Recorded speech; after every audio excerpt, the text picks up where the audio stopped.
nyuma y'ibitero FARDC igana kuri M23 ikaza kurasa n'indege yayo aho cyangwa Kongo itegetse M23 kurekura ibice yari yafashe. Aha AFC M23 yakuriye inzira ku murima leta ya Kongo ivuga ko itazakora ikosa ryo kurekura ibice yafashe. Ihuriro rya AFC M23 ryatangaje ko rifata imigambi wo kuva mu bice bigenzura mu ntara ya Kivu y'Amajyaruguru. Ndasubiramo ihuriro rya AFC M23 ryatangaje ko ridafite umugambi wo kuva mu bice rigenzura mu ntara ya Kivu y'Amajyaruguru na Kivu y'Amajyepfo nyuma yo gukura abarwanyi bayo mu mujyi wa Uvira. Ingabo za RDC na wazalendo zikabigabiza zigatangira guhotera abaturage. Mu itangazo ryashizwe hagaragara ku itariki 23 Mutarama 2026 umuvugizi wa Lawrence Kanyuka yavuze ko mu duce tugenzurwa n'iri huriro hakomeje kugaragaramo ituze aho abaturage bakora imirimo yabo isanzwe nta nkomyi, bikorwa by'ubukungu bigakomeza. Aha, iri huriro AFC M23 ryavuze yuko hano rigenzura hari ituze, amahoro, abaturage bakomeje gukora ibikorwa biteza igihugu cyabo imbere nta nkomye. Yashimangiye ko AFC M23 idashobora kurekura ubutaka igenzura, anavuga ko nta ruhande na rumwe ruzemererwa guhungabanya umutekano w'abaturage. Yongera ko iri huriro ryiteguye gukomeza kurinda abo baturage mu gihe yakwibasirwa n'ingabo za leta ya RDC. Abarwanyi ba AFC M23 basohoye mu mujyi cyangwa basohotse mu mujyi wa Uvira ku itariki 17 Mutarama 2027 ku cyemezo bafashe ku bw'ihuriro rivuga ko cyari kigamije kugabanya umwuka mubi no guha amahirwe inzira y'amahoro. Ndasubiramo, abarwanyi ba M23 basohotse mu mujyi wa Uvira ku itariki 17 Mutarama 2026. Icyemezo cyafashwe ku bw'ihuriro rivuga ko cyari kigamije kugabanya umwuka mubi no guha amahirwe inzira y'amahoro. No kuvuga ngo izi ngabo AFC M23 zasohotse mu mujyi wa Uvira ku bushake bwaryo.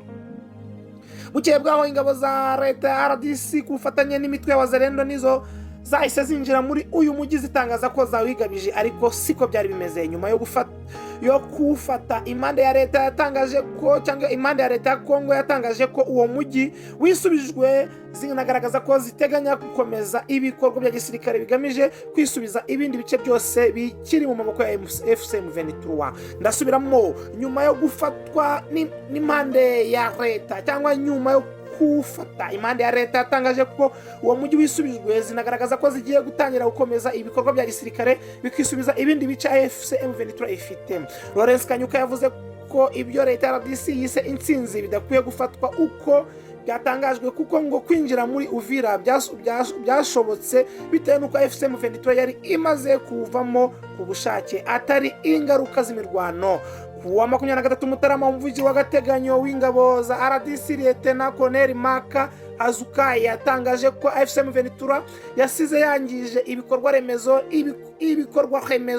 n'ibikoresho by'ingenzi byari biri muri uwo mujyi. Ndasubiramo, ku itariki 23 Mutarama umuvugizi w'ingabo za RDC Lieutenant Colonel Maka Azukai yatangaje ko AFC M23 yasize yangije ibikorwa remezo n'iby'ingenzi byari birimo muri uwo mujyi. Icyakora AFC M23 yahakanye byimazeyo ibyo birego, ivuga ko yasohotse mu mujyi wa Uvira kumanywa ihangu mu maso y'abaturage itangazamakuru, bityo ikomeza ko Ndasubiramo, icyakora M23 yahakanye ibyo birego, ivuga ko yasohotse mu mujyi wa Uvira kumanywa ihangu mu maso y'abaturage n'itangazamakuru, bityo ikemeza ko nta bikorwa byo gusenya byabaye. Iri huriro rinavuga ko ingabo za RDC na wazalendo binjiye muri uyu mujyi wa Uvira hakomeje kumvikana amakuru y'ihohoterwa rikomeje gukorerwa abasivili n'abana n'abagore.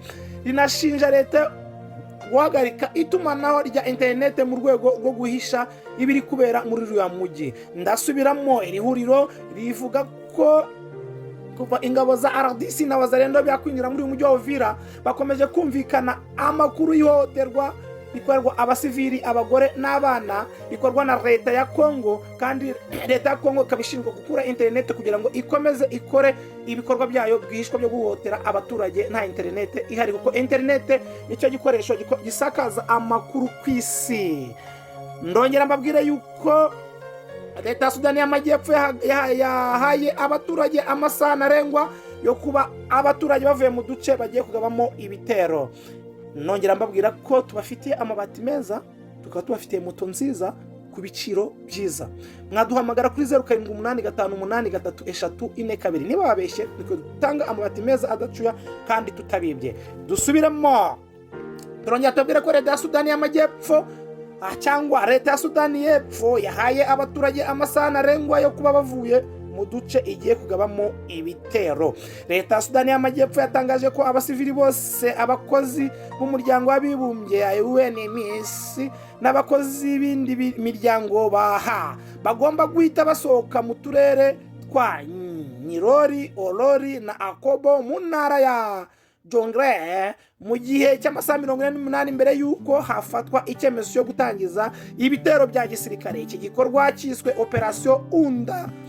Operation Enduring Peace kigamije gusubiza ubutegetsi mu bice byari byarafashwe n'umutwe w'abanzi wa Israel.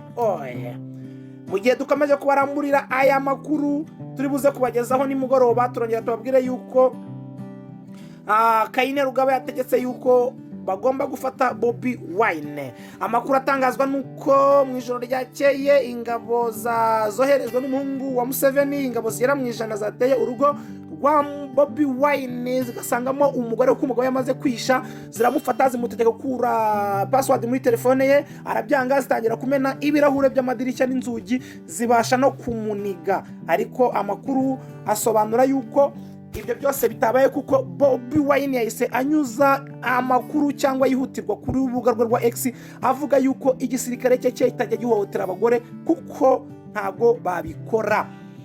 Kongera tubabwira yuko tubafitiye amabati meza ku biciro byiza. Mukeneye kamera zabafata amafoto, amashusho mu bukwe, mwatubaza hano kuri Best Mind TV. Tubabwira ko tubafitiye n'abacuranzi beza bashobora kubaririmbira, kubasura mu bukwe, mu bitaramo byanyu mwinezeza. Mwahamagara kuri 0758833442. Musigare mwumva kano kananga. Ciao ciao.